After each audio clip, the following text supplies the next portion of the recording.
Vale.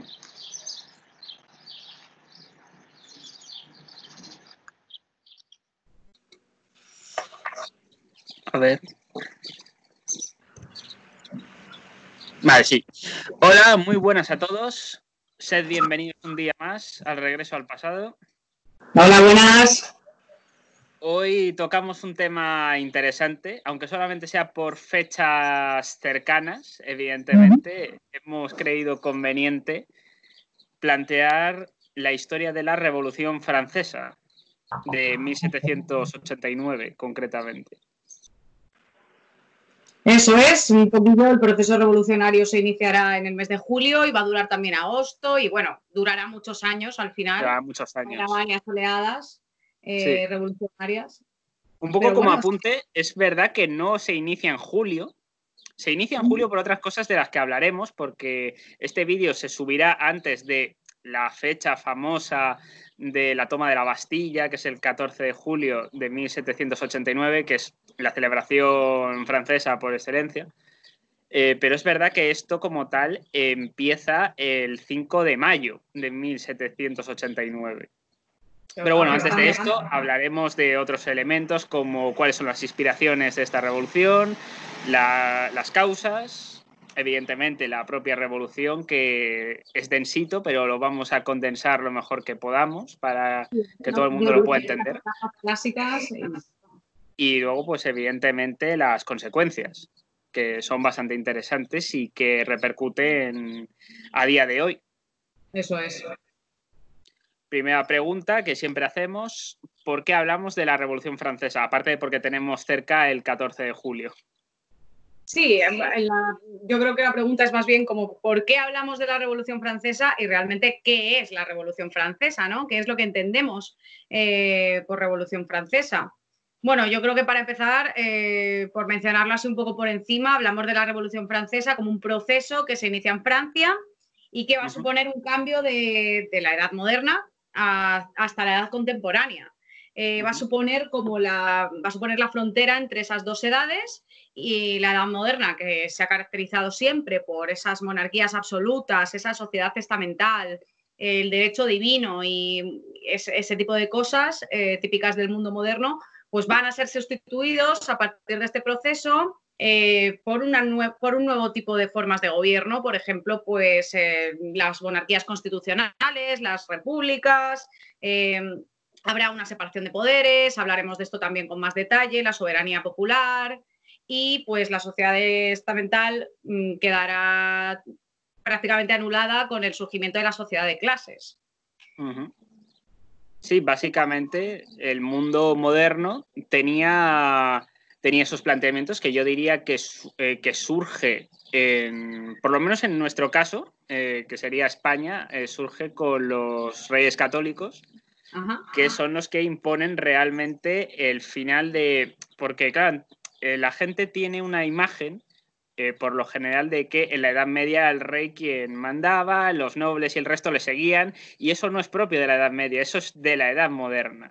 Eso es. El rey era el primero entre sus iguales, que eran los nobles, pero no era alguien por encima, que esto es lo que luego traerá el derecho divino consigo. Eso es. De hecho, antes, en la época medieval, es verdad que el rey pues, no tenía tanto poder, estaba muy limitado por la nobleza e incluso por el alto clero también. En la Edad Moderna, evidentemente, estos van a ser los bastiones de su apoyo, claro, pero el rey va a tener el poder absoluto. Sí. Por lo general. O sea. Sí, a excepción de la capacidad de recaudar impuestos, que eso es una herencia de los parlamentos medievales y que a día de hoy continúa siendo algo, de hecho, en España recientemente, si hemos tenido procesos de tener que ir a las urnas, ha sido porque no se ha podido aprobar unos presupuestos, que al final... Eso, quieras o no, es lo que al final acaba viendo la debilidad o no de un determinado gobierno, o en el caso de la Edad Moderna, de un rey. Pues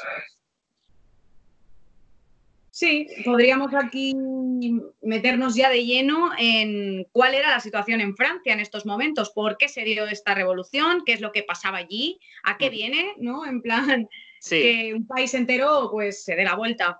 Sí, de repente, entre comillas.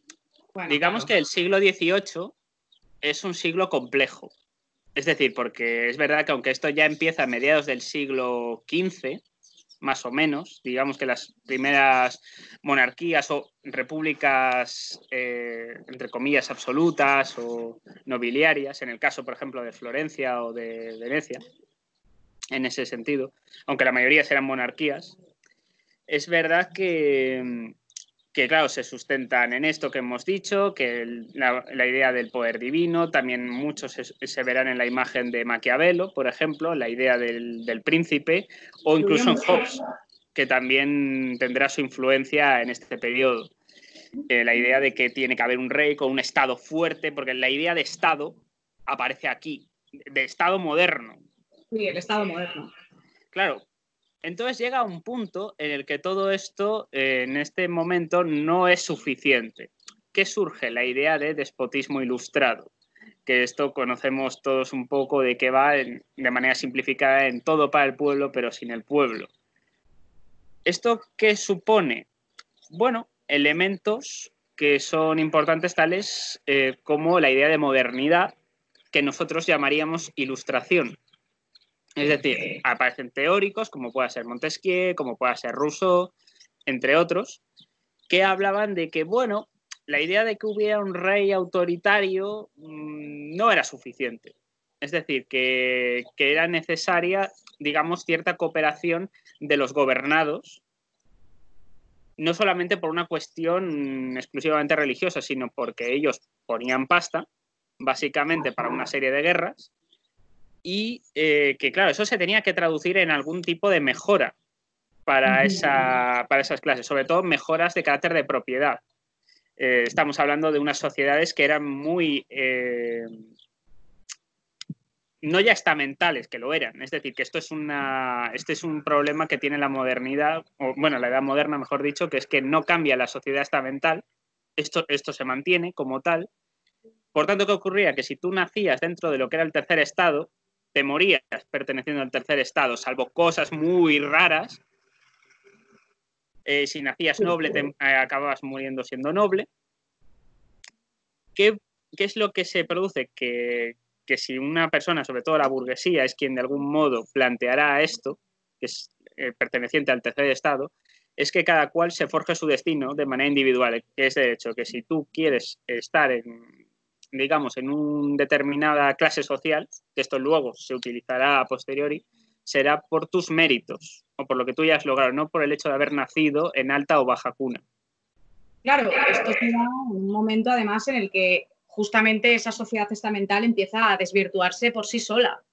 Acabas de hablar de la burguesía, que es que surge un grupo con mucho poder económico, con posibilidades de tener una educación desarrollada y bastante progresista para el momento, en el tercer estado, es decir, dentro de los pobres hay un grupo que ya no son pobres, que son ricos, que están acumulando ganancias, que están educando a sus hijos y que pues empiezan a ver las cosas de otra manera. Esta burguesía va a ser... pues eso, la impulsora principal del pensamiento ilustrado, ¿no? Que es lo que tú decías. Esta sociedad estamental se empieza a resquebrajar sola, por sí sola, por las dinámicas de la población y de la economía del momento, y encima pues se desarrolla este pensamiento ilustrado que tiene, como toda etapa, tiene pues eso, un pensamiento típico que le acompaña y que influye en todas las esferas, en el arte, en la cultura, en la literatura, en la política, que es donde nos vamos a centrar hoy más, porque esta ilustración política va a ser la abanderada de la Revolución Francesa. Sí, es la más importante, digámoslo. A ver, también desde un punto de vista económico hay que tener en cuenta que era una sociedad mercantilista totalmente y que, claro, los economistas de la época veían que esto no tiraba más de sí. Y ahí es un poco donde surgirán luego pues teóricos de lo que hoy día llamamos el liberalismo. Es decir, gente como John Locke ya teorizaba sobre estos temas en su momento, diciendo que el famoso laissez-faire, que en francés significaría dejar hacer. Dejar hacer, sí. Es decir, que el Estado no se encargase de la economía, puesto que esto podría desestabilizar los países y en cierto modo algo de razón tenían, en comparación por lo menos con la sociedad mercantilista que había en esta época.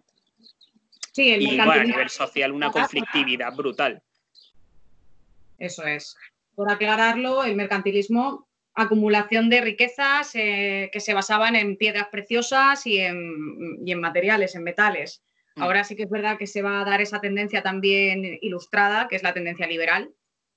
Y bueno, se van a desarrollar las primeras ideas políticas del mundo contemporáneo. La secularización, por ejemplo, ¿no? La separación iglesia-estado. Sí, también surgirán. Sí, surgirán todo este tipo de elementos. Gente como Voltaire también tendrá una gran importancia, Montesquieu con la separación de poderes, Rousseau con la idea de la voluntad popular, la soberanía nacional, este tipo de elementos que nos suenan tanto, están aquí inmensos. La idea de democracia representativa, como diferencia a la democracia ateniense. Sí, o por lo menos de un mundo amparado por una constitución, ¿no? Es decir, que haya una legislación aprobada y que valga para todos los ciudadanos. Pasar de esa categoría de súbditos a pasar a la categoría de ciudadanos, claro. Todo este tipo de cosas, liberalismo, conceptos nuevos, igualdad, libertad, fraternidad, que va a ser como el lema de la Revolución Francesa, ¿no? Pues se va a desarrollar en este contexto. Y bueno, una creencia innata en el progreso humano, ¿no? Y en el desarrollo de la ciencia. Es un momento también de innovaciones técnicas, de desarrollo de teorías científicas y demás. Un mundo de filósofos, políticos, economistas, científicos. Importante también decir de la Ilustración, un poco por arriba, el desarrollo de la enciclopedia. Cierto, Diderot y d'Alembert, importantes. La enciclopedia era un compendio de todos los saberes del momento, que se dividía en volúmenes y se sacaba pues así en volúmenes, no sé si mensuales, semanales, pero cada cierto tiempo pues se iba sacando un tomo nuevo. Y lo importante de la enciclopedia, al margen de que es un compendio de los saberes del momento, es que era un elemento subversivo ya contra la monarquía absoluta.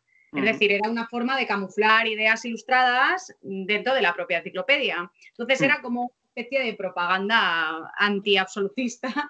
De hecho, empieza la censura.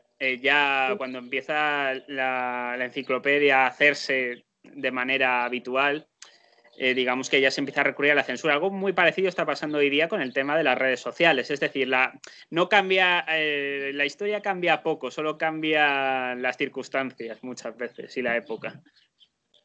Eso es. Se va a desarrollar esto, un instrumento de propaganda sutil contra lo que ellos llamaban despectivamente el antiguo régimen, que hoy nos hemos quedado con eso como una etapa histórica y una forma de mencionarlo literalmente. Pero sí que era un término efectivo para referirse al antiguo. Tenemos que entender que estos ilustrados, que creían en el progreso, en el desarrollo y demás, eran gente que estaba totalmente en contra de las tradiciones y las costumbres. O sea, era gente reformista, antropocentristas, universal. No, estaba dispuesto a darle un cambio. Claro, luego hay diferentes, digamos, variaciones. Hay gente que quería un cambio para ciertas cosas, pero hay otros que no se imaginaban lo que iba a llegar para según qué cosas. Claro. Y de hecho, luego lo hablaremos, sobre todo con el tema de los jacobinos, que es un poco la historia que mayormente la gente más conoce. Sí, la etapa más revolucionaria, ¿no? En plan, la etapa más radical de la revolución. Pero yo creo que mucha gente no se imaginaba el tema de las guillotinas, la cuestión de Robespierre, es decir, o ciertos elementos que acabaron surgiendo, que para hoy día no nos parecerían muy radicales, pero para la época era poner el grito en el cielo directamente. Pues como diciendo, ¿cómo podéis plantear esto? Es una locura, pero claro, en aquel momento eran elementos muy subversivos. Sí. Y en este contexto se va a generar la Revolución Francesa. O sea, la Ilustración va a ser pues un pensamiento que se va a colar dentro de las mentes de los burgueses franceses y que va a ser el germen de algo que poco a poco va a empezar a estallar. ¿Cómo era la Francia en ese momento? ¿Qué estaba pasando en Francia? Porque ¿cuáles son las causas directas? Ahora sí, de la Revolución Francesa, ¿no? ¿Cuáles son las causas reales? La causa más directa, yo diría que es la paupérrima situación económica. Recordemos que Francia ayudó a los recién creados Estados Unidos de América, les apoyó de manera financiera contra, digamos, el Imperio Británico. con una función clarísima, que es vengarse de lo que los británicos le hicieron a los franceses en la Guerra de los 7 años, en lo que hoy día sería el Quebec, que hoy forma parte de Canadá. Esa eterna rivalidad, ¿no?, entre Francia e Inglaterra también. Tema de las guerras franco-indias, que esto sería otro tema para otro episodio, realmente, porque es un poco largo de contar, pero digamos que la situación de manera resumida es que se dejaron un dineral y prácticamente se quedaron sin Blanca en 1788. Sí. Además, yo creo que aparte de la inversión en las guerras, que evidentemente es una de las causas por las que las bancarrotas aparecen en las monarquías, es que justamente Luis XVI y María Antonieta eran unos reyes escandalosamente derrochadores. Sí. Sobre todo ella. O sea, si alguien ha visto la peli de Sofía Coppola, de María Antonieta, que por cierto a mí me flipa. Es muy interesante.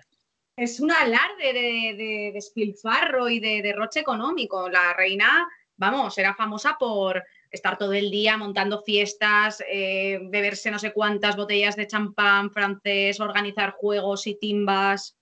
Bueno, imaginaos la situación, como todas las reinas en ese momento, que se dedicaban más a despilfarrar que a otra cosa, y los reyes pues también. Luis XVI era un rey un poco diferente a los demás, un rey que podríamos decir a lo mejor con ciertas tendencias asociales, muy rarito. Sí, no era como Luis XIV, que era el Estado soy yo, rendirme pleitesía cada 2 por 3.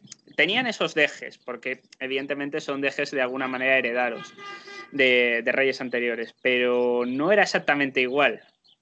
Es decir, era un rollo muy diferente. Sí, Luis XVI no era una persona que hablase mucho ni que tuviese mucha presencia autoritaria, por así decir, ¿no? Entonces, bueno, pues eso, tendencias derrochadoras de los reyes que también, evidentemente, el pueblo francés pues notaba, ¿no? En plan, claro, la monarquía hay que tener en cuenta que vivía totalmente en otro mundo. O sea, no salían por las calles de París. O sea, quiero decir, era totalmente otra realidad. No, claro, no eran conscientes de la situación tampoco, y de que el hecho de que participaran según qué guerras, que es verdad que económicamente suponía, claro, apoyar a los Estados Unidos no suponía un beneficio económico a corto plazo, era simplemente una pataleta que había, pero bueno, es verdad que esto era muy común, en plan, pues ciertos países se aliaban contra otros por redencillas anteriores, y ya está, este tipo de cosas eran muy típicas. Pero claro, mucha gente, incluso miembros, digamos, del ejército de aquel entonces, aquí entra en juego peña como Lafayette, que es un enamorado de alguna manera de la Revolución Americana, de hecho luchó en la propia Revolución Americana, y que puso pasta para que fuera la Revolución Americana fue su mujer, que esto es una anécdota muy curiosa. Qué fuerte. Al final, claro, él quería, yo quiero replicar esto en Francia, pero no se daban las condiciones materiales para poder hacerlo, todavía. Eso es. Sí, y además esto ocurrirá de mil maneras. O sea, la Revolución Francesa se cuece a fuego muy lento, yo creo. Sí. Yo creo que un pistoletazo de salida importante, por hablar un poco de la situación económica también, es la subida del precio de los alimentos más básicos, ¿no? Sobre todo el precio del trigo, del pan, de todo este tipo de cosas. Sí. Es en lo que ya el pueblo sí que notó que había un problema, ¿no? Sí. Y ahí es cuando pues, van a empezar un poco los disturbios, por así decir. No vamos a decir todavía el proceso revolucionario, pero no, un poco eso vendrá un poco, entre comillas, a posteriori. Un poquito, unos meses a posteriori, pero es verdad que se intenta juntar a los estados generales, que vendría lo que hoy día llamaríamos un parlamento. Sí. Es decir, en España lo llamaríamos Congreso, en Francia Asamblea Nacional, en cada país, digamos que tiene su propia terminología. Y claro, aquí ¿quién se juntaban? Pues los 3 miembros, que es el clero, la nobleza y el tercer estado. ¿Qué ocurría aquí? Que si tú te aliabas, digamos que si se aliaban 2 estamentos contra otro, que es que ya era muy cantoso, como diríamos actualmente. Claro, había claro, eran 2 contra 1. Claro. En este aspecto. Y quiere decir que sí había mecanismos legalmente Por aquel entonces, sí había mecanismos para cambiar según qué cuestiones o para hacer según qué cosas, pero el problema es que siempre se aliaban los mismos contra los mismos, salvo situaciones muy raras. ¿Qué ocurre? Que el tercer estado de alguna manera se cabrea hasta niveles que, bueno, en un primer momento serán muy tranquilos, pero dicen, nosotros decidimos convertirnos en Asamblea Nacional. En plan, nosotros no reconocemos este parlamento, o sea, no reconocemos los estados generales como legales y como legítimos, por tanto, nosotros vamos a generar lo que hoy día en Francia se conoce como la Asamblea Nacional Francesa. Eso es. Sí, de hecho, estaría bien también mencionar que los estados generales, el rey no los convocaba nunca. O sea, era algo... Era muy raro, sí. Era muy raro.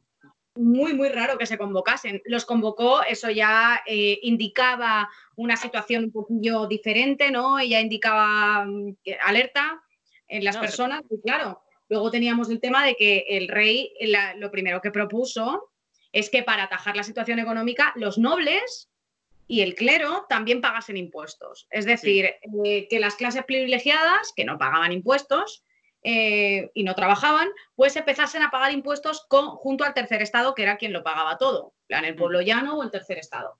En ese momento pues ya hubo también tumultos, porque obviamente los nobles en su vida habían pagado impuestos, no se había planteado esto en ninguna otra nación, en ningún otro lugar, y pues generaba mucha inestabilidad.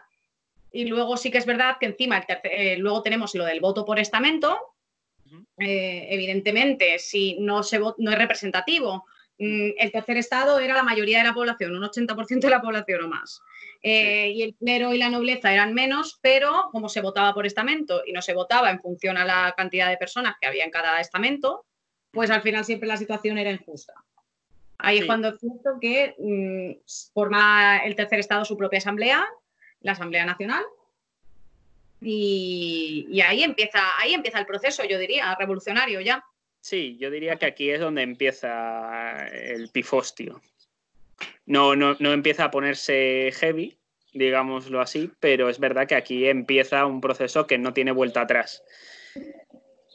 Básicamente. También es verdad que hay que tener en cuenta que el tema de los estados generales, como tal, se reunían cuando el rey necesitaba dinero, básicamente. Había que subir o bajar impuestos, si es que alguna vez se hacía, y realmente era para eso, porque realmente no es la idea que tenemos hoy día de un congreso, que es quien elabora y promulga las leyes. Exacto. Que esto es importante, es decir, lo hemos mencionado antes con Montesquieu, pero es importante recalcar que, claro, si tenías el poder absoluto, lo tenías para todo, salvo para recaudar impuestos, que esa era un poco la contrapartida. Bien, ¿qué supone el comienzo de esta revolución? Yo diría que el primer elemento sería el final definitivo del sistema feudal que quedaba en Francia y, bueno, del propio absolutismo francés. Totalmente. ¿Qué pasará con Luis XVI? No le hace ni puñetera gracia, pero traga. Sí, no le queda otra. Básicamente. Estamos en un momento en el que la Asamblea Nacional encima se va a declarar Asamblea Nacional Constituyente. O sea, es decir, va a empezar un proceso de elaboración de constitución. Pues claro, con todas las facciones empiezan a surgir aquí, es decir, todas las facciones que luego se implicarán en el proceso revolucionario como tal, van a empezar a surgir en estos momentos, ¿no? De hecho, es curioso, pero estuve leyendo y bastantes nobles también se estuvieron dentro de la Asamblea Nacional, es decir, se fueron también, y miembros del clero, bastantes también, sobre todo del bajo, pero bueno, también hay miembros del clero que se unieron a esta iniciativa, ¿no? Y hasta nobles, ya te digo. Pero esto no es tan raro, realmente. De hecho, el propio tercer estado les dijo, nosotros no vetamos a nadie. Lo que no estamos de acuerdo es con el sistema estamental que tenía el Parlamento de los Estados Generales. Quiero decir, como diciendo, esto es para todo el mundo, no solo para nosotros. Nosotros somos el pueblo, realmente, claro, el pueblo francés. Como diciendo, el pueblo somos todos, de alguna manera. Es decir, lo que no estaban de acuerdo eran cuestiones de privilegios para según qué cuestiones. Es decir, el hecho de lo que hemos mencionado antes de la alta cuna y demás. Es decir, este tipo de cosas, pues no les hacía gracia. Pero bueno, el hecho de que de hecho hubo varios nobles que se pusieron, digamos, del lado de la revolución. Un ejemplo muy conocido es el Marqués de Sade, que será conocido por otras cuestiones, digámoslo así, pero era una persona que nació, digamos, de alta cuna, pero que estaba a favor de los revolucionarios. Sí, en realidad es que luego va a ser así y es muy curioso cómo se va desarrollando el proceso. Es verdad que aquí ya empezamos a ver que se pone en entredicho el absolutismo y encima se va a saltar uno de los elementos más importantes, más representativos, ¿no?, de ese absolutismo francés, que es la cárcel de la Bastilla, ¿no?, la prisión. 14 de julio de 1789, que es lo que hemos mencionado antes, que es la fecha en la que se celebra como tal la Revolución Francesa, aunque ya hemos dicho que ya empezó antes como tal, pero sí, es verdad que aquí es donde empieza lo gordo, digámoslo aquí, porque claro, la idea es, si toda esta gente está en la cárcel es por haber cometido, digamos, delitos contra el absolutismo. Si el absolutismo desaparece, la idea es, esta gente no ha cometido, a nuestros ojos o a ojos de la revolución, ningún delito. Esa es. Algo parecido ocurrirá en revoluciones del futuro, es decir, en la Revolución Rusa pasó algo muy parecido también.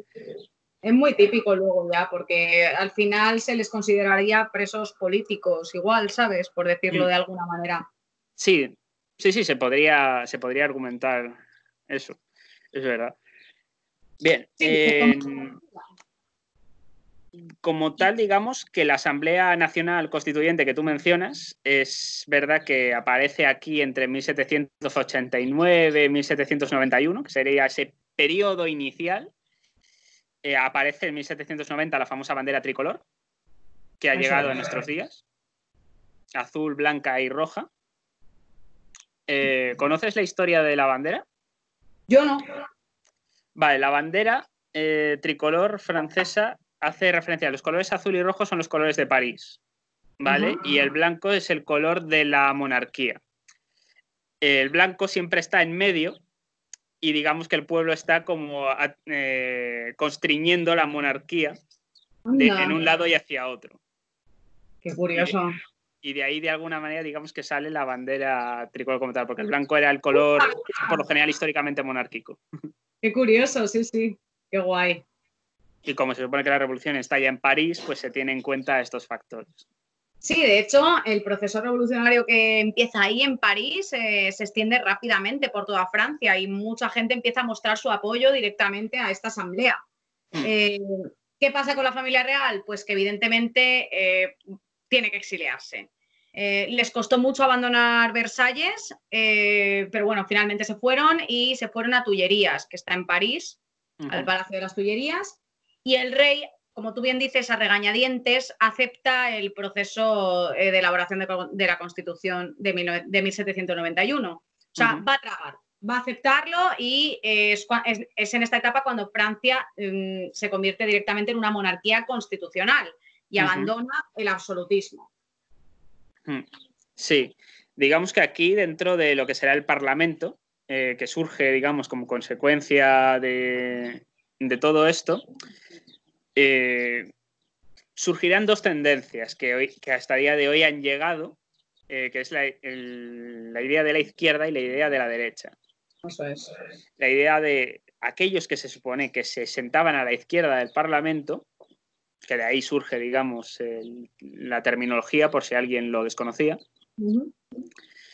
surge como consecuencia de aquellos que no eran partidarios de ofrecerle al rey ningún tipo de privilegio de veto a según qué leyes, frente a aquellos que se situaban hacia la derecha, que decían, bueno, pero el rey podría tener la posibilidad de vetar algunas leyes o algunas cosas que a lo mejor no le hicieran excesiva gracia, como diciendo que el rey era que a quien ostentaba el poder ejecutivo, que él podía poner, digamos, a los ministros que quisiera. Esto no era ningún problema. Hoy día nos parecería impensable, pero en aquel momento se plantea de esta manera. Sí, de hecho, la Asamblea y el rey van a compartir poderes en este primer momento. En un primer momento, sí. Y esta era un poco la idea, claro. Aquí empieza a haber los primeros problemas que hay entre los revolucionarios, que es si concederle al rey cierto poder de veto sobre las leyes. Algo que algunos monarcas constitucionales tienen este poder en Europa ahora mismo, como es el caso de la reina de Inglaterra, por cierto. No lo ejerce, pero tiene esa capacidad. Sí, muchas monarquías constitucionales también. O sea, bueno, en España yo creo que Isabel II también tuvo derecho de veto. Sí, en España también hubo casos también de reyes que ofrecieron. Otra cosa es que abusaran o no de este poder, que esto es otra cuestión, pero es verdad que sí tenían ese poder. Por tanto, no era tampoco algo muy raro. Dices, bueno, vale, de acuerdo, puede darse esta posibilidad. ¿Por qué no? Sí, vale. En estos momentos, claro, ¿qué es lo que pasa? Que el rey va a intentar irse, o sea, va a intentar escapar porque, bueno, pues no se ve cómodo en esta nueva situación, intenta escapar y le pillan. ¿No? Entonces le pillan y le devuelven a París, le dicen, tira, vete para allá y estate tranquilito. Pero empieza a haber signos aquí como de una, bueno, se pone en entredicho ya la lealtad del monarca ante este proceso, ¿no? Ya le tienen ahí en el punto de mira, en plan, este tío no. No, y en plan... Una cosa a nivel internacional que también va a afectar a este proceso revolucionario, ¿no? Que va a ser la invasión de Austria. De Austria. Y de Prusia. La invasión, digamos, de Austria en este aspecto, bueno, principalmente hay que tener en cuenta que María Antonieta es la... Austriaca. Sí, o sea, aparte de que es austríaca, creo que era la hermana del emperador o la hija, no estoy seguro ahora mismo. Sí, que quieras o no, que, teniendo, digamos, miedo por su bienestar ante la situación, aparte de que la revolución era como una llama que como no se apagase pronto, se iba a extender. ¿Qué ocurre? Francia, digamos, que a nivel de ejército, que es lo que de alguna manera plantea la no movilización forzosa, pero sí una movilización de diferentes personas, con independencia de cuál sea su clase social, que formen parte de un ejército nacional que hasta entonces no existía, porque antes los ejércitos eran más profesionales, llamémoslo así, antiguamente, frente a la idea del pueblo en armas, que si todo el mundo dispone de un arma, va a ser más difícil la invasión. Y es verdad, tenían toda la razón, consiguieron evitar las invasiones. Sí, este proceso ya de la invasión de Austria y Prusia a la Francia revolucionaria terminará ya en la Convención, que es donde nos vamos ahora ya, directamente. Sí. Bueno, primero importante, yo creo que es importante hablar de que la monarquía cae ya en 1791 como consecuencia de que al final los acaban pillando, escapando de Francia. Aquí esto traerá problemas entre los dos grupos políticos, digamos, más importantes del momento. Hay muchos, ¿vale? Es decir, sé que esto es reducirlo demasiado, pero entenderme también. Los girondinos, que eran partidarios, digamos, del sufragio censitario y de la monarquía, que es un poco de lo que importa, de la monarquía constitucional descentralizada, eran partidarios de perdonar la vida al rey, frente a los jacobinos, que eran partidarios del sufragio universal, de una democracia, de una república democrática constitucional y de un país centralizado. De hecho, la esencia de cuando se habla de países centralizados se suele hablar de centralismo jacobino, un poco como consecuencia de esta época. ¿Qué se decide? Pues que los jacobinos, al final, de alguna manera, o su tesis se acaba imponiendo y hay que dar una lección al rey y a todos aquellos que vayan en contra de la revolución. ¿Cuál es esta idea?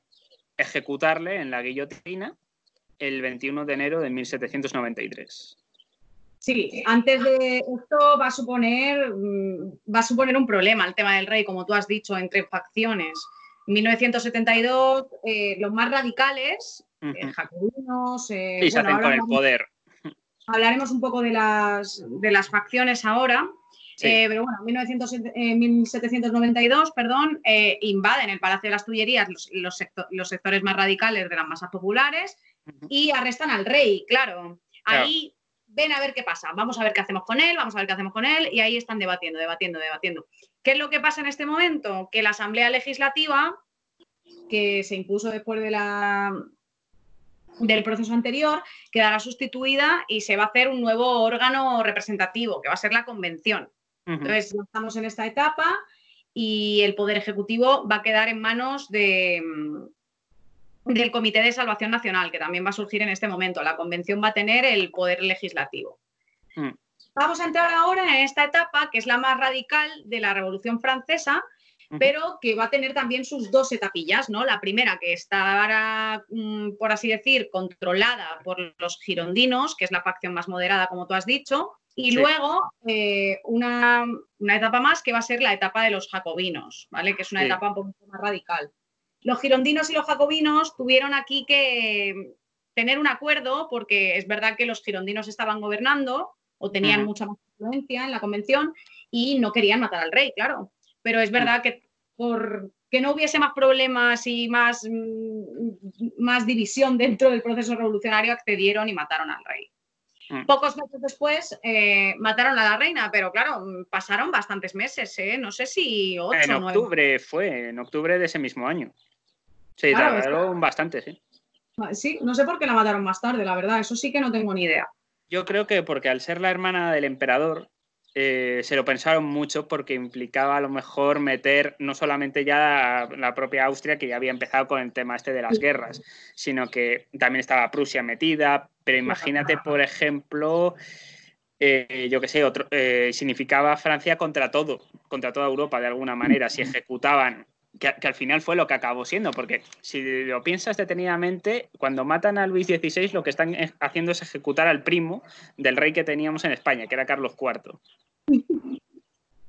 Claro, es que esto es así, son todas familias. Las familias reales de toda Europa eran todas familias entre ellos, claro. Eran misma genética. Sí. Y bueno, es cierto, al final, con la muerte de María Antonieta, las relaciones con Austria se destruirán completamente. O sea, si antes las hubo por linaje y por relaciones monárquicas, pues se van a acabar. O sea, por hablar un poquillo de las facciones, los girondinos y los jacobinos son las más conocidas, ya hemos hablado un poquillo de ellos.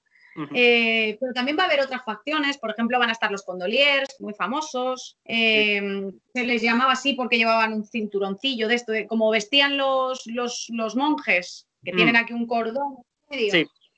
Pues se les llamaba así, condoliers, porque se solían reunir en el refectorio del monasterio franciscano, me parece. Y esta es una facción, por ejemplo, súper radicalizada, muy, muy revolucionarios. Si los jacobinos, que ya eran muy revolucionarios, implicaban a varias clases sociales, a la pequeña burguesía, a los sansculots, a campesinos y demás, los condoliers van a ser iguales, pero mucho más radicales y a representación de los más humildes. Y luego estaban los de la montaña también, que eran muy ilustrados. Es decir, ellos se representaban más bien a la clase media, también muy revolucionarios, muy intransigentes también, o sea, violentos, pero representaban los principios de la Ilustración más progresista, por así decir, un poco la vertiente de Rousseau, podríamos decir. Sí. Por hablar de algún grupo más, que no solo sean los girondinos y los jacobinos. Es verdad que estas etapas van a estar controladas por girondinos y jacobinos, sobre todo en la etapa de los jacobinos, es yo creo la más conocida, porque es la etapa más violenta, más radical y más exaltada de toda la revolución. O sea, estamos hablando de la etapa del terror. Sí, de hecho se le conoce como el reinado del terror, concretamente. Donde se estipula que entre 1793 y 1794 hay entre 10.000 y 40.000 personas que fueron guillotinadas. Madre mía, qué barbaridad.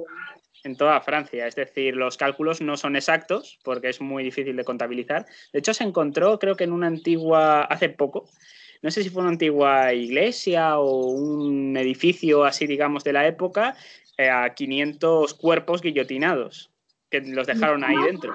Es verdad que no se sabe, porque yo leyendo también he visto que hay estimaciones de que pueden ser hasta más de 60.000 personas. Es perfectamente factible. Imagínate, tío, o sea, no tenemos realmente ni idea de cuánta gente fue asesinada, pero bueno, el caso es que al poder subió Robespierre, Y bueno, y empezó una etapa súper violenta de la revolución, es decir, había varios problemas. Aquí es verdad que hubo cosas que se hicieron bajo el mandato de los jacobinos, como por ejemplo establecer un precio fijo de los alimentos básicos y demás, algunas medidas muy revolucionarias, sufragio universal masculino, también me parece. Se estuvo debatiendo la idea del sufragio universal femenino. De hecho, Robespierre llegó a plantearlo, pero no convenció a muy poca gente para poder plantearlo. Un poco su idea era porque él era muy radical para todo, como diciendo, si queremos la igualdad tenemos que querer la igualdad para todo el mundo, si queremos la libertad tenemos que hacerlo para todo el mundo, si creemos en la fraternidad tenemos que creernos que todos somos hermanos. Sí, sí, literal. Es decir, y claro, esto también implicaba en el elemento violento hacer lo mismo. Evidentemente, quien era un traidor, o sea, quien no estaba con nosotros, está contra nosotros. Sí, es verdad, no solo murieron contrarrevolucionarios, porque también es verdad que empieza a haber elementos subversivos dentro de la propia revolución. O sea, empieza a haber movimientos contrarrevolucionarios ya. O sea, que esto antes, en otras etapas de la revolución, no se había dado, pero ahora empieza a surgir una gran oposición a la revolución y empiezan a mirar el pasado con nostalgia. O sea, que imagínate tú. Sí, sobre todo en el campo. En el campo, es cierto. Especialmente en el campo, que es cuando mucha gente plantea la posibilidad de, oye, pues a lo mejor con la monarquía estábamos mejor. Ni tan mal, ven con buenos ojos la posibilidad de que Luis XVII pueda reinar, que sería el hijo de Luis XVI y de María Antonieta. Pero claro, esto es algo como muy esporádico que surge, pero es verdad que hay mucha gente que plantea que la revolución se les ha ido de las manos y que hay que hacer algo, porque también es verdad que hay que tener en cuenta que cuando llega Robespierre al poder mediante el Comité de Salvación Pública, da un golpe de Estado. Prácticamente, ¿no? Prácticamente. Y de hecho él mismo acabará recibiendo, digamos, del merecido que él hacía a los demás, que se acabará guillotinado. Marat, que era otro radical, acabará asesinado en la bañera, se estaba dando un baño, y mientras firmaba sentencias de muerte. Sí. O sea, una cosa impresionante. Es hay un cuadro muy interesante. Es un cuadro típico famoso de Marat ahí tirado ahí en el con la pluma y con las, claro, haciendo sentencias de muerte directamente. O sea, una muerte casi poética, podríamos decir.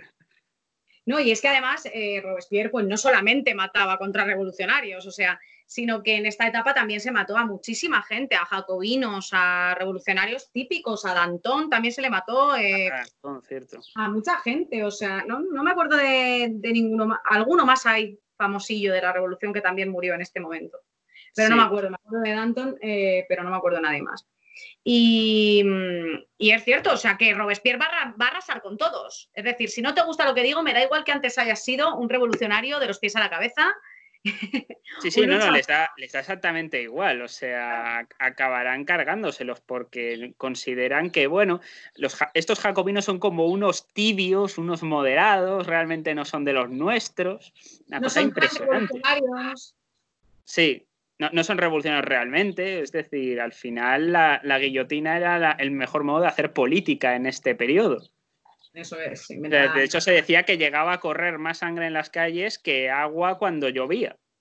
O sea, una cosa que aquello debía de ser... O sea, a lo mejor exageraban, pero claro, prácticamente estaban diciendo que corría la sangre como si un riachuelo se tratase todos los días. Madre mía. Sí.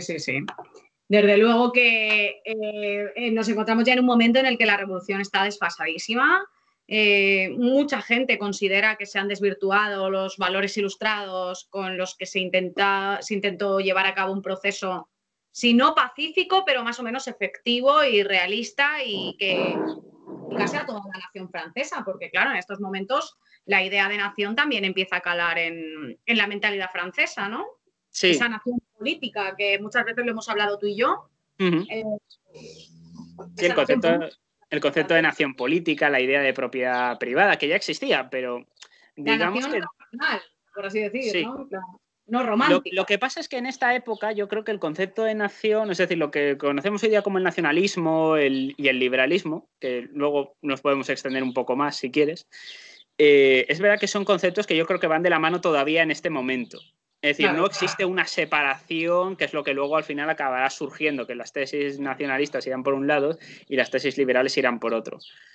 Pero es verdad que en un primer momento estas dos ideas van inseparables. La idea de indisubilidad, bueno, sí, que la nación sea indivisible, para entendernos.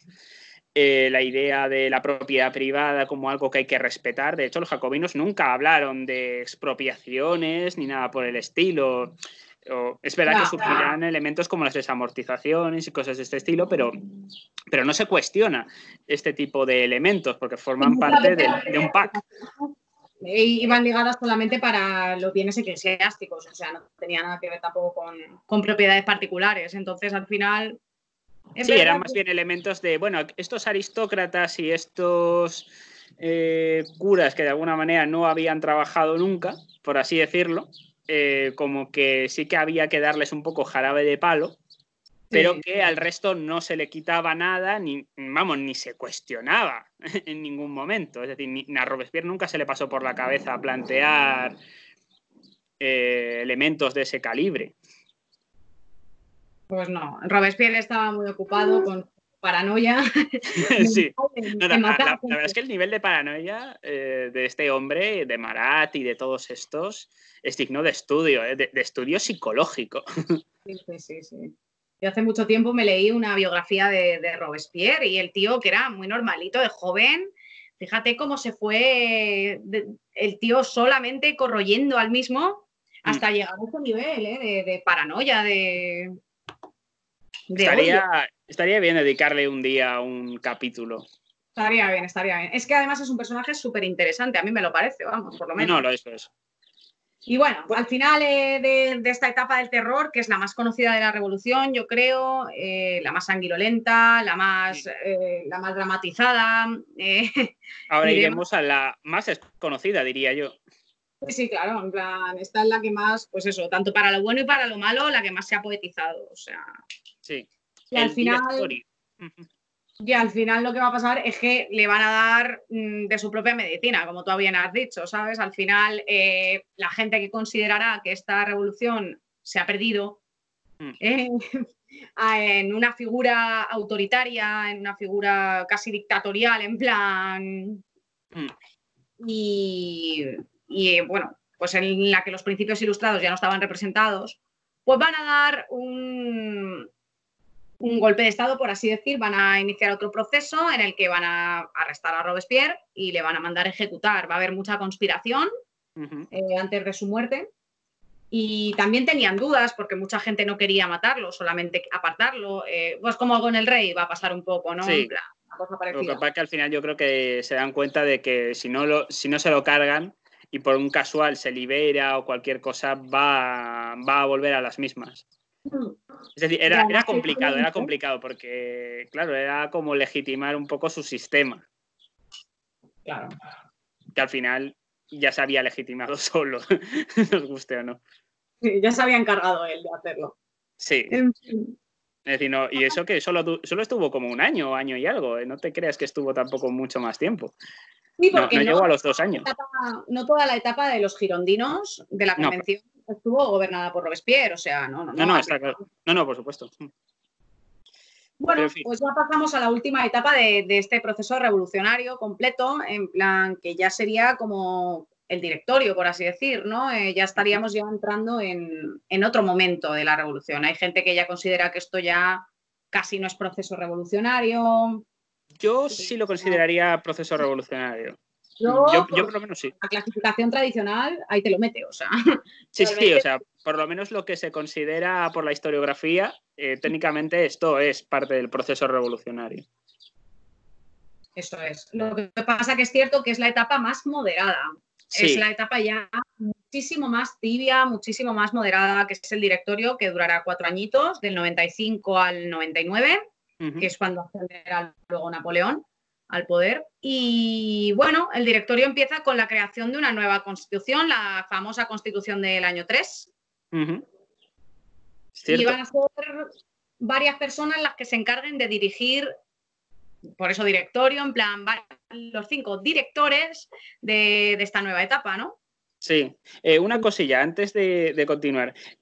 Lo de la Constitución de año 3 hace referencia a que cuando se puso al rey, estableció como una especie de calendario a través del cual se empezaba el año 0, no sé qué, es decir, que este tipo, y además de que habían varios meses y que fueron inventados y demás, o sea, el caso de Brumario, que a mucha gente le sonará, entre otros. Es decir, que esto fue algo que se inventaron los revolucionarios de turno, como diciendo, aquí empieza nuestra nueva época. Por eso se le conoce como Constitución del año 3, ¿vale? Por si hay alguna duda. Eso es, sí. Un sistema nuevo de contar los meses y tal, un nuevo calendario.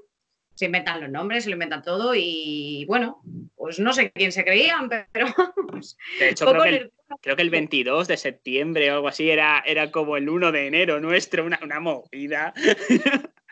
Es que encima tanto trabajo para que luego no haya durado, en plan. O sea, se les fue de las manos totalmente. O sea, a ver, no serán los únicos que quieran plantear un nuevo calendario. O sea, a los soviéticos también se les pasó por la cabeza, pero desecharon la idea pronto. Sí, varios emperadores romanos también, ¿no? En plan, intentaron hacer sus propias vidas, en plan... Al final, sí, nueva etapa, tenemos aquí la convención y vaya, estos 5 directores, por así decir, llamados directores, pero básicamente eran miembros del poder ejecutivo. Sí, aquí surge también el sufragio censitario, o sea, se vuelve al sufragio censitario, quitando el sufragio universal masculino que consiguió Robespierre y los jacobinos, como diciendo, esto de que vote todo el mundo se nos ha ido de las manos, que estos no son los Estados Unidos de América. Sí, o sea, aquí la revolución entra, pues eso, en una fase un poquito ya más terminal y casi se vuelve a, pues eso, un poquillo a antiguos preceptos, a reminiscencias de etapas anteriores. Y bueno, el poder legislativo lo van a estentar las cámaras, por así decir. Y estamos en una etapa de mucha moderación política. Sí, de hecho, aquí los monárquicos de alguna manera como que empiezan a volver a tener cierta influencia, no mucha, pero la suficiente como para pegarse con los jacobinos.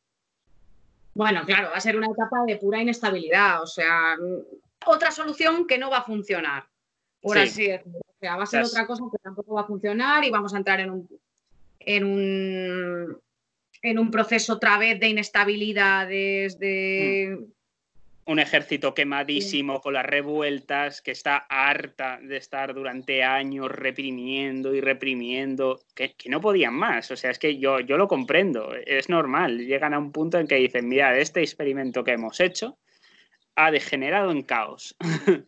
Sí, porque por un lado los monárquicos, por otro lado los jacobinos más radicales, de todo, o sea, imposible de controlar y el directorio, bueno, es como un quiero y no puedo de las dos cosas, o sea, es como una cosa... Vamos a intentarlo porque ya que por lo menos somos más moderados y que hemos aprendido de los errores.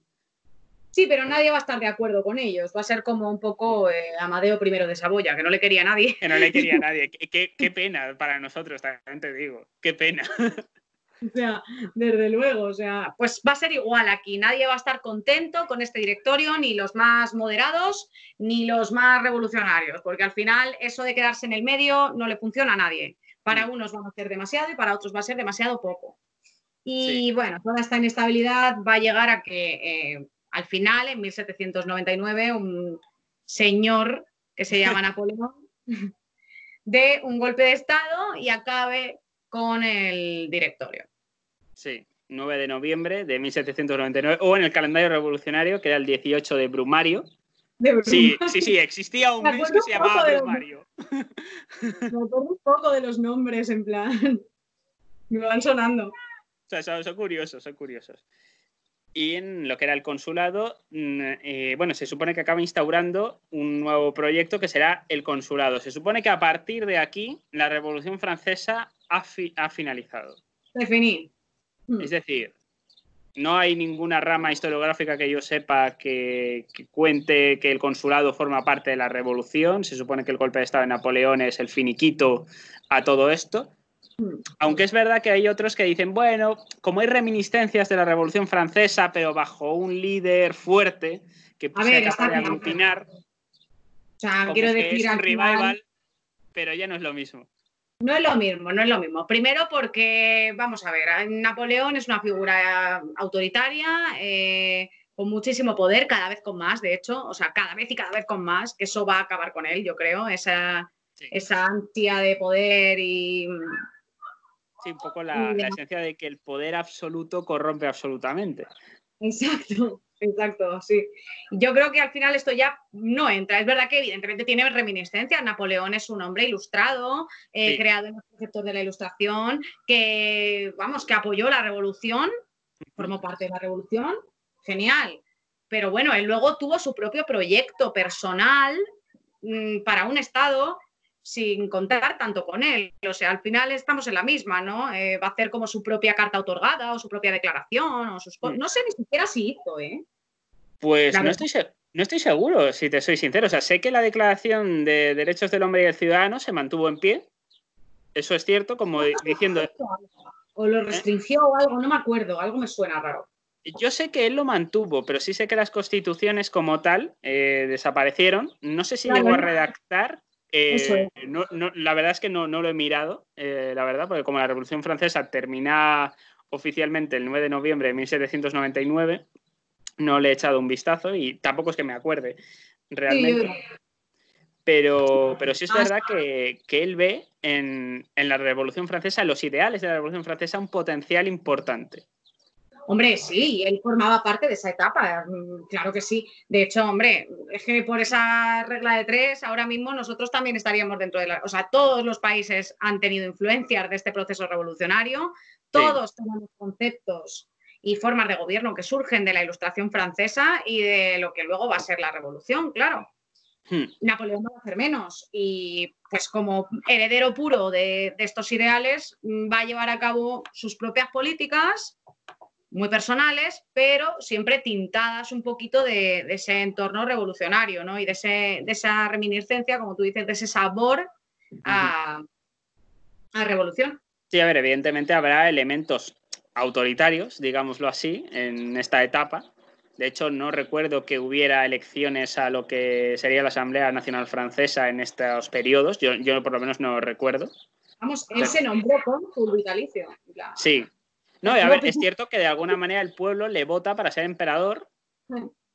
Luego ya podríamos entrar sobre si la votación fue limpia o no. Pero es verdad que cuando normalmente tú generas un imperio, sobre todo a partir de esta época, es porque hay una palabra tabú que no se puede decir en ese país, si es monarquía o rey. Esa es. Que es como la república ha degenerado en caos, pero no queremos volver a un sistema monárquico por las connotaciones negativas, digamos, que tenía. ¿Qué haces? Pues ni para ti ni para mí, un imperio. Sí, que es algo distinto, en plan. Pero bueno, que mantiene ahí sus cosas, es decir, que tiene sus propias. Es Su como propia soy un rey, pero no me llamo rey. exacto, con su propia terminología. O sea, si al final es todo muy parecido. O sea, es igual que el zar, es igual Sí, que el jefe y bueno. Y sí. demás. Podríamos A hacerlo ver, con todo.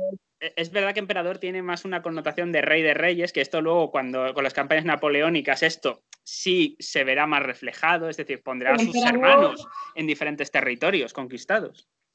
Y además tiene una connotación imperialista, o sea, Sí, de sí, de política exterior. expansión y de ir a por todos lados realmente. O sea, sin la expansión de Napoleón no tengo muy claro que las ideas de la Revolución Francesa hubieran salido de Francia.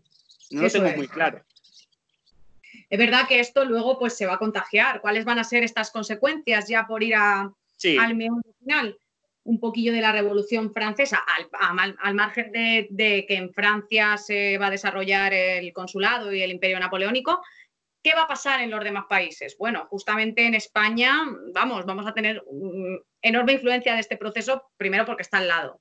Y sí. segundo, porque por mucho que lo intentaran tapar, que aquí la monarquía absoluta de Carlos IV y luego, De Fernando VII. Fernando VII y tal, en plan, van a intentar siempre limitar esta comunicación con Francia, ¿no? En plan, para que no se expanda el proceso revolucionario. Pero bueno, Napoleón va a estar invadiendo España, va a pasar, va a reinar su hermano aquí, y además va a dejar ese pozo de los afrancesados que después de la muerte de Fernando VII van a empezar a surgir, o sea, y entonces van a obligar a que las monarquías sean a partir de entonces constitucionales. Esto va a pasar en toda Europa, poco a poco, es decir, no del tirón, pero yo creo que la mayor influencia luego va a ser todas las revoluciones liberales. Sí, ahí es donde yo creo que empezará la influencia. Pero porque es verdad que antes España, por ejemplo, el problema que tenía es principalmente de que los reyes de turno intentaron limitar todo lo que pudieron. Riego intentó hacer algo muy parecido a lo que hicieron los revolucionarios franceses con Luis XVI, pero con Fernando VII, que duró lo que duró. Pero 2 años, 3 años. 3 años, el trienio liberal se conoce. Realmente. De hecho, ellos se definían en España como liberales, más que como nacionalistas, por el miedo quizás que había de no saber muy bien qué era aquello de una nación, es decir, eran elementos que todavía no habían calado muy a fondo en España, a pesar de que la revolución, o sea, de que la guerra de independencia, en el fondo, es una guerra nacionalista de alguna manera. Es decir, la idea es expulsar a una nación de otra nación. Eso es. Claro, aquí se va a ver en España justamente, bueno, nosotros vamos a tener un siglo XIX terrorífico. Convulso, sí, convulsito.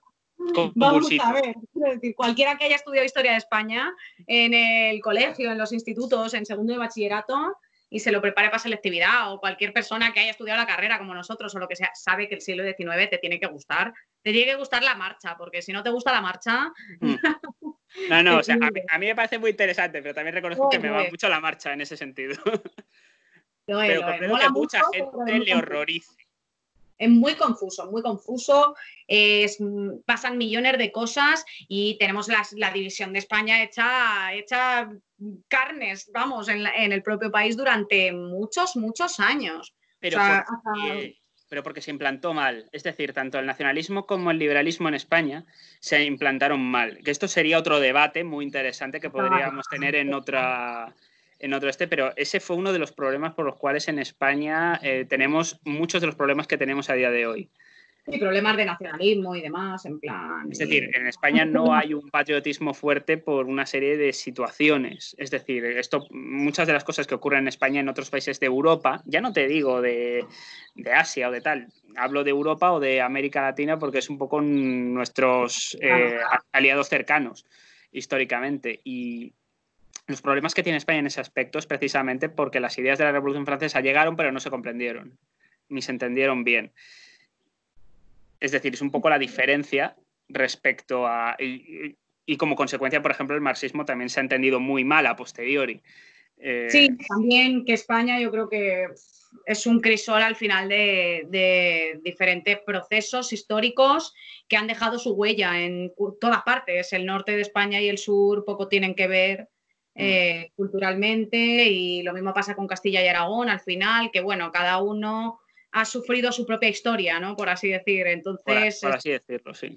Al final confuso. Luego la monarquía hispánica sí que aunó procesos y más territorios.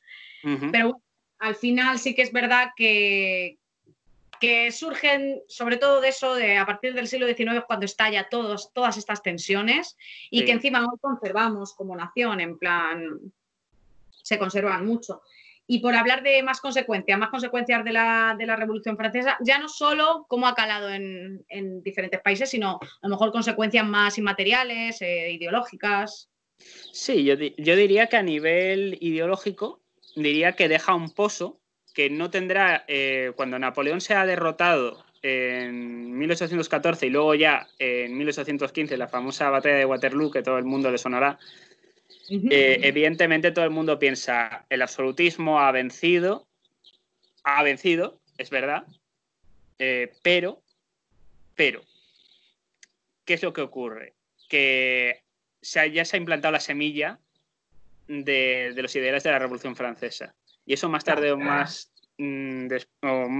temprano van a hacer que las monarquías absolutas de algún modo acaben aminorando el poder, salvo en algunos sitios muy raros, rollo con lo que hoy día llamaríamos Alemania, que es verdad que allí el absolutismo es, bueno, no es que ya fuera muy fuerte, es que continúa hasta finalizada la Primera Guerra Mundial. Sí, o sea... En Austria pasará lo mismo, en Rusia hasta la revolución bolchevique. Es decir, en muchos sitios es verdad que este tipo de tesis y de ideas se mantendrán fuertes. Es decir, el absolutismo será un dique de contención muy fuerte. En España también se dará un poco esto. Es decir, el siglo XIX en España se podría resumir entre la lucha entre el absolutismo frente a las ideas de la Revolución Francesa, que no terminan de cuajar del todo. Sí, eso es. Y encima que había una gran defensa del absolutismo en España, o sea que... Quiere decir que lo que ocurría en Francia o lo que los británicos, de algún modo, que ellos ya tuvieron su propia revolución un siglo antes, en 1688, claro, hay que mencionar aquí era un la poquillo... excepción, no eran la norma. El Congreso de Viena, yo creo que ahí es donde se va a decidir en 1815, si no, Sí. 1815 puede ser, Sí, 1815. La Santa Alianza, ¿no? Austria, Prusia... Prusia y no me acuerdo quién era el otro, Rusia. Yo creo que Van a también. hacer todo lo posible para evitar que estas ideas se expandan. Claro, la Santa Alianza va a ser realmente un ejército y van a tener el derecho de invasión a los países de Europa que no cumpliesen con estos preceptos. Es decir, aquí lo tendremos, aquí tendremos a los austriacos, el 100.000 hijos de San Luis. Sí.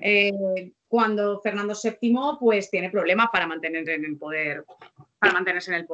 Entonces va a llamar a los austriacos el derecho de invasión. Si algún país está sufriendo un proceso revolucionario, la Santa Alianza lo va a firmar. Es decir, van a poder entrar en países solamente para mantener y ayudar a los aliados absolutistas. Y esto se va a dar, claro. Va a ser difícil porque las antiguas dinastías se van a agarrar mucho a esto, al absolutismo, evidentemente, en plan. Pero al final la Revolución Francesa va a calar. Procesos revolucionarios que se van a extender durante todo el siglo XIX y que tienen sus bases más primitivas en esta revolución. Al final todos los conceptos, toda la terminología, la Declaración de los Derechos Humanos, el concepto de igualdad, de libertad, de propiedad privada, de lo que sea, ¿sabes? En plan, el liberalismo económico. Todo esto... El nacionalismo en muchos casos sí que va a calar muy bien. O sea, en Alemania, por ejemplo, nunca llegará el liberalismo hasta pasada la Primera Guerra Mundial, pero el nacionalismo de algún modo sí que lo impregnará. Claro. De algún modo. Es decir, con un tinte autoritario, pero el nacionalismo de algún modo estará ahí inmerso. Que eso es algo un poco extraño. Es decir, vamos a adquirir esta cualidad, pero esta otra no. Ya. Es decir, este tipo de elementos al final de un modo u otro lo que tienen que al final hace que estalle en mil pedazos este tipo de conceptos más tarde o más temprano. Sí, y el desarrollo también, por ejemplo, pues ya el desarrollo puro y duro de la sociedad de clases se va a dar en estos momentos también, claro, ya pues la burguesía que va a ser el grupo principal que salga del tercer estado, como hemos hablado al principio, esto ya pues va a pararse de hablar de burgueses, o sea, van a tener influencia los antiguos nobles, van a tener su posesión, pero ya no se va a basar así la sociedad, ya no va a ser una sociedad estamental, la sociedad se convierte en una sociedad de clases que va a luchar por adquirir beneficio, por adquirir riqueza y en la que se va a desarrollar poquito a poco este liberalismo, poquito a poco también lo que luego llamaremos capitalismo y bueno, más cosas. No, el capitalismo ya era previo realmente.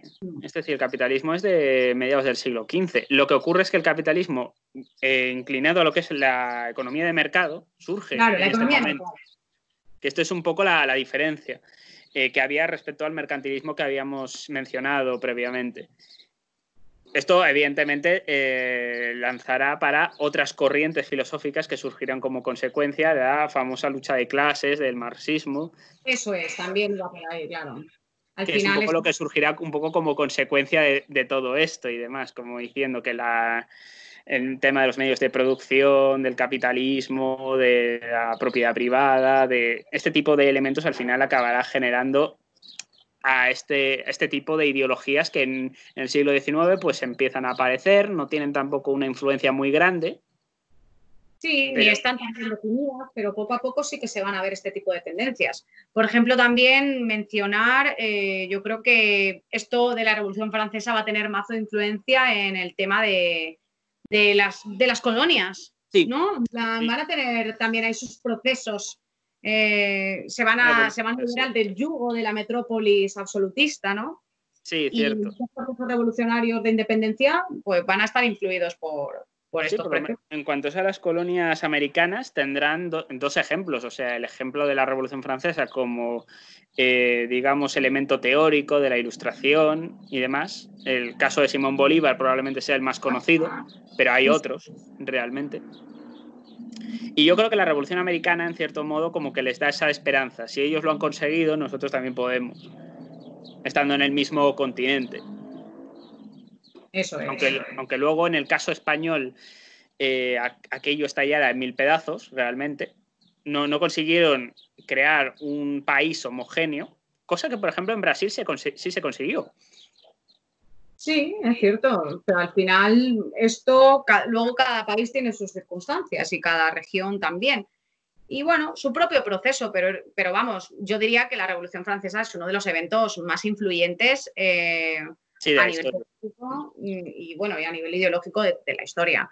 Y básicamente lo que supone es eso también, así por dejarlo ya cerradito, ese Sí, cambio de edad moderna a la edad contemporánea que consideramos los que hemos estudiado historia y que así lo consideran los historiadores tradicionalmente, ¿no? En plan, que termina la edad moderna con el comienza proceso la edad contemporánea.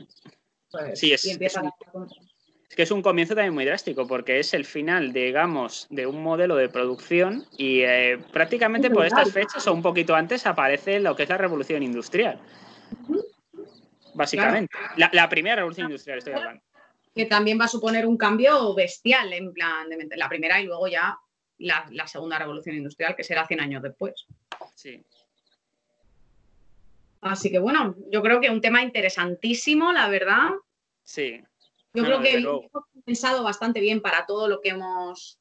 Seguro que nos hemos dejado cosas en el tintero. Sí, Muy, probablemente elementos por ejemplo, como la marsellesa, que por ejemplo el himno francés que se hizo en 1795, si no recuerdo mal, elementos como el gorro frigio, que no recuerdo muy bien en qué época aparecieron, imagino que al principio de la revolución, pero no lo puedo afirmar con seguridad.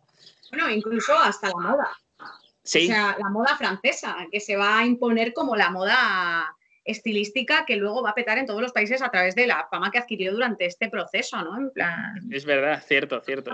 el universalismo de la moda francesa. No, y que en Y cierto muchos modo mujeres sacudió. violentos también, un grupo que se me ha olvidado mencionar ahí, que se hacían llamar las Furias, que Mm, eran muy revolucionarias también y que iban, bueno, al margen de los sans-culottes, pero mm. que ellas fueron las primeras que entraron en, ya no sé si en Tullerías o en Versalles, ya no me acuerdo en plan, pero vamos, que lideraron una manifestación bastante tocha o algo así. O sea, como nos hemos dejado ahí cosillas, en plan Sí, que, yo que sé, en el tema de la... es muy difícil abarcarlo en poco más de una hora. De hecho, llevamos como 1 hora y 12 minutos, más o menos. O sea, pero está bastante bien condensado y yo creo que bien explicado para todo el mundo. Un poquillo mencionando todo. Me hubiera gustado también detenerme un poquillo más en eso del Congreso de Viena, tal, pero bueno, también le podemos dedicar a la restauración Sí, su propio episodio y ya tu está. propio episodio. Sí, yo por mi parte no tengo problema. Así Ah, que nada, yo creo, por mi parte no tengo nada más que agregar. No sé si por la tuya algún tipo de conclusión final o...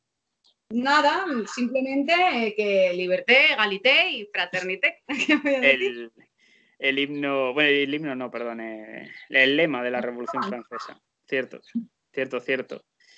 Pues nada, poco más que agregar por mi parte, así que darle a like si os ha gustado, compartir y suscribiros al canal si no lo habéis hecho.